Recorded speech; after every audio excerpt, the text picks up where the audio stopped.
সালে এএনএম-জিএনএম এর যে এক্সামটি হলো, সেখানে জেনারেল নলেজ থেকে 10টি কোশ্চেন ছিল। সেই 10টি কোশ্চেনের নিয়েই আলোচনা করব। তাই ভিডিওটি প্রথম থেকে শেষ পর্যন্ত দেখো।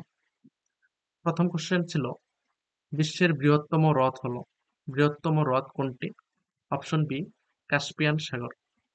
নেক্সট, ওয়ার অ্যান্ড পিচ উপন্যাসটি লিখেছেন? সঠিক উত্তর option C, Leo Tolstoy. Next, একদম ইজি কোশ্চেন, ভারতের প্রথম প্রধানমন্ত্রী কে ছিলেন? এই কোশ্চেনটা ছোট থেকে বড় সবাই জানে। উত্তর কি? পণ্ডিত জওহরলাল নেহরু। জাপানের রাজধানী হল? সঠিক উত্তর অপশন ডি, টোকিও।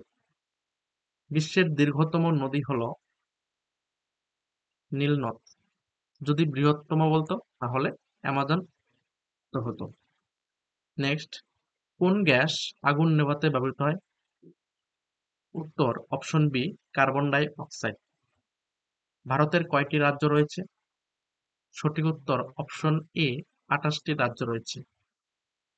ভারতের জাতীয় পাখি কোনটি? আমরা সকলেই জানি অপশন বি, ময়ূর।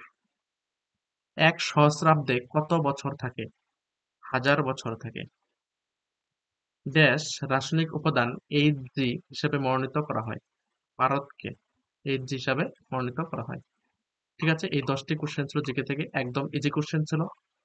এবং দেখে নাও, রিজনিং থেকে 5টি কোশ্চেন এসেছিল, একদম ইজি কোশ্চেন, গতবারের তুলনায় সহজ কোশ্চেন ছিল। প্রথম কোশ্চেন কি আছে? ইন্ডিয়া অনুপাত দিল্লি, অর্থাৎ ইন্ডিয়ার সঙ্গে দিল্লির কি সম্পর্ক, এটা বের করতে হবে। দিল্লি হলো ইন্ডিয়ার রাজধানী, তাহলে বাংলাদেশের রাজধানী কি হবে? ঢাকা, অর্থাৎ অপশন এ সঠিক উত্তর। নেক্সট, 2 স্কয়ার প্লাস 1, তারপর 3 স্কয়ার প্লাস 2, 4 স্কয়ার প্লাস 3। দেখো এখানে 2 এর স্কয়ার আছে, তারপর 3 স্কয়ার আছে, মানে 1 করে বেড়ে যাচ্ছে। 3 এর পরে 4, 1 বেড়েছে, 4 এর পরে 1 বাড়লে কত হবে? অবশ্যই 5 এর স্কয়ার হবে এবং প্লাস হবে, প্রথমে প্লাস আছে এবং প্রথমে 1 হয়েছে, তারপর 2, তারপর 3, অর্থাৎ 1 করে বেড়ে যাচ্ছে।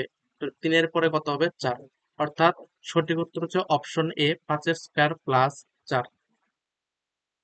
নেক্সট, অড ওয়ান আউট, কোনটা অড সেটা বের করতে বলেছে। 36, এটা হলো 6 এর স্কয়ার। এখানে যতগুলো সংখ্যা আছে সবই স্কয়ার সংখ্যা আছে।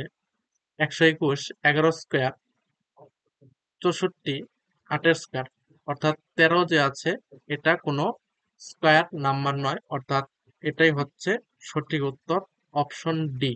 ঠিক আছে, অপশন ডি সঠিক। নেক্সট, 2 এর সঙ্গে 5 যোগ করে দেখো 7 হয়েছে, 12-র সঙ্গে 8 যোগ করে 20 হয়েছে। একদম ইজি কোশ্চেন ছিল। তাহলে 11-র সঙ্গে 3 যোগ হয়ে এখানে কত হবে? 14 হবে, অর্থাৎ সঠিক উত্তর অপশন বি, 14।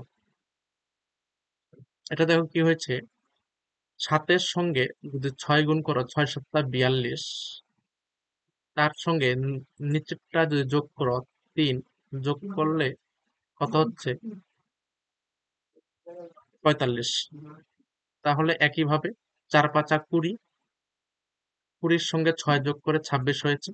তাহলে এটা কি হবে? 3 7 21, 21 আর 8 যোগ করে কত হবে? 29, অর্থাৎ সঠিক উত্তর অপশন সি, 29। ঠিক আছে, ক্লাসটি যদি ভালো লেগে থাকে অবশ্যই লাইক করে দিও।